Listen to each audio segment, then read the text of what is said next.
Hello friends, super magic રસોઈમાં મિત્રો હું આપણું સ્વાગત કરું છું. આજે હું મગના લાડુ બનાવવાની રેસીપી તમારી સાથે શેર કરું છું. તો તમને ચોક્કસ ઉપયોગી થશે. ગમે તો લાઈક કરજો, શેર કરજો અને સબસ્ક્રાઈબ કરવાનું તો ભૂલતા જ નહીં.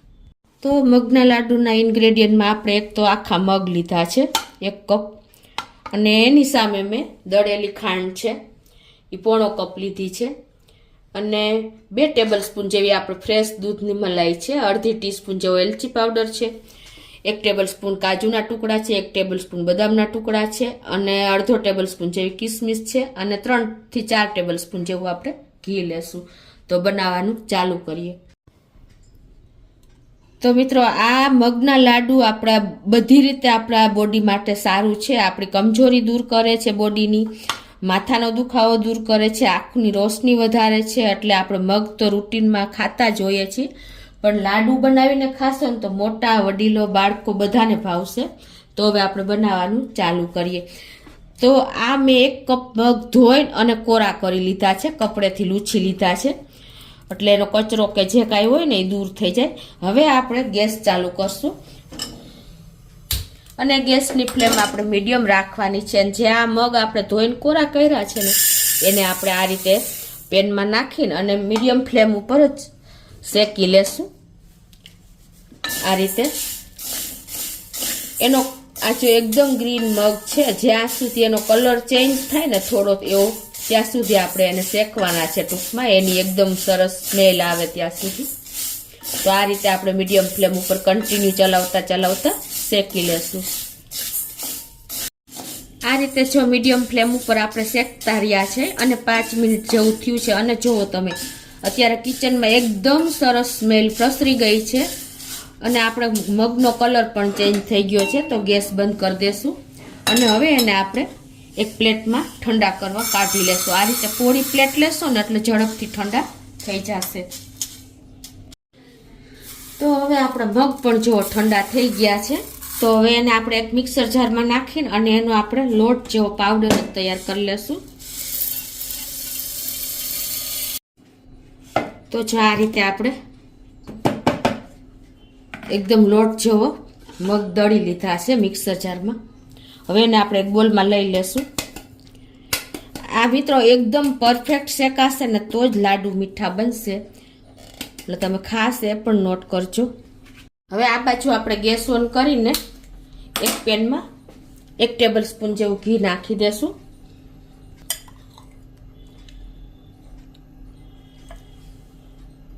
અને એમાં આપણે આ જે સૂકો મેવો લીધો છે ને, કાજુ બદામ અને કિસમિસ, એ તરી લેશું. તો પહેલા આપણે બદામ ને કાજુ બંને નાખી દેશું.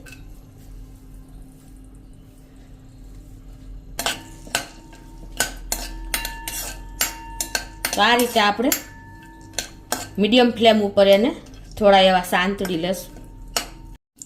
અને હવે આપણે જે કિસમિસ છે ને એને ટાઈમ ન લાગે એટલે સહેજ આપણે એને પણ ઘીમાં સાંતળી લેશું. તો આપણે જો આ બધું સૂકો મેવો રોસ્ટ થઈ ગયો છે તો એક પ્લેટમાં કાઢી લેશું. પાછું આપણે આમાં 1 ટેબલ સ્પૂન જેવું ઘી નાખી દેશું, અને એમાં આપણે જે આ મગ શેકેલા પાવડર છે ને એ નાખી દેશું.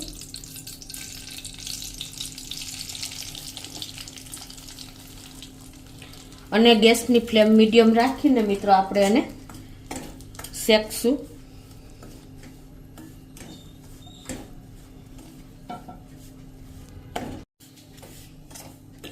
આ રીતે આપણે કન્ટિન્યુ મીડિયમ ફ્લેમ ઉપર જ ચલાવતા રહેશું, અને જેમ જોઈને એમ આપણે ઘી એડ કરતા જશું. અત્યારે 2 ટેબલ સ્પૂન જેવું નાખ્યું છે. મિત્રો, ઘી હોય ને તો જ લાડુ મીઠા લાગે છે, એટલે ઘીમાં જરાય કચાશ નથી કરવાની. પાછું આપણે હજી થોડું કોરું લાગે છે તો 1 ટેબલ સ્પૂન જેવું નાખી દેશું.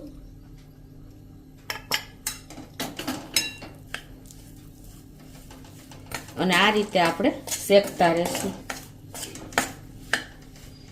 આ રીતે જો આપણે એકદમ સ્મેલ આવે ને ત્યાં સુધી શેકવાનો છે ઘીમાં. હવે આ સ્ટેજે આપણે કન્ટિન્યુ ચલાવતા જ શેક્યો છે.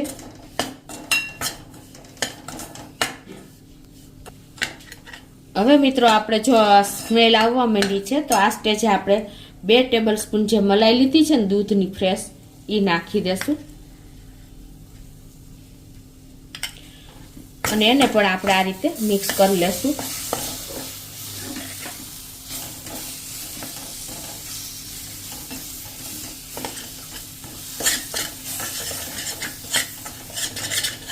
આપણે મલાઈ નાખ્યા પછી 2 મિનિટ શેકવું છે અને હવે આપણે ગેસ બંધ કરી દેશું અને એમાં આપણે અડધી ટીસ્પૂન જેવો એલચી પાવડર નાખી દેશું.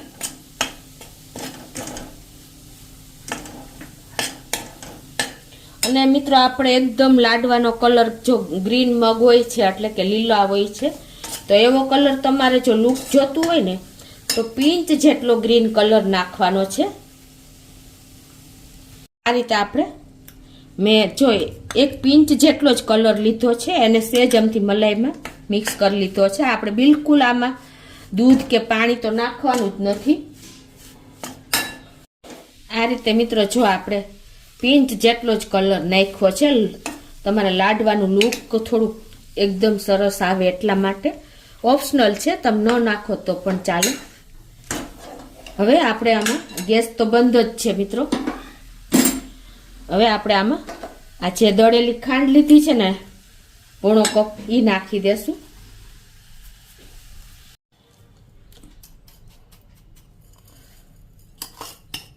તમે ખાંડમાં થોડી ઘણી તમારા ગળાશ પ્રમાણે વધઘટ કરી શકો છો અને હવે આપણે મિક્સ કરી લેશું.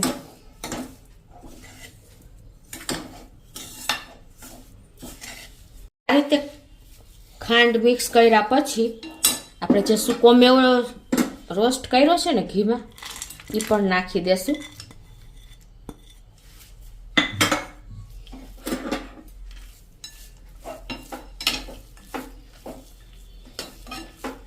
અને હવે આપણે નીચે લઈ લેશું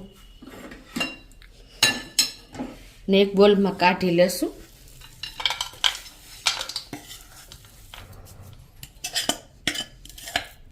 હવે આપણે આ રીતે એના લાડવા વાળ લેશું. તમે જે સાઈઝના વાળવા હોય એ સાઈઝના વાળી શકો છો.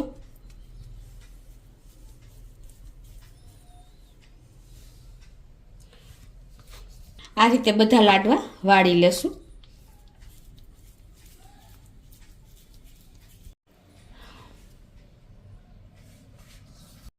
તો જો આપણે 1 કપ મગના લોટમાંથી શેકેલા આ રીતે આપણે આટલા નંગ લાડવા બન્યા છે મિત્રો. અને આપણે સહેજ પિંચ જેટલો જ લુક માટે કલર નાખ્યો છે. તો મિત્રો એકદમ ટેસ્ટી અને એકદમ ડિલિશિયસ એવા આપણા મગના લાડુ તૈયાર છે મિત્રો. તો તમે ચોક્કસ એક વખત આ રીતે ટ્રાય કરજો અને તમને મારો વિડીયો ગમે તો લાઈક કરજો, શેર કરજો અને સબસ્ક્રાઈબ કરવાનું તો ભૂલતા જ નહીં.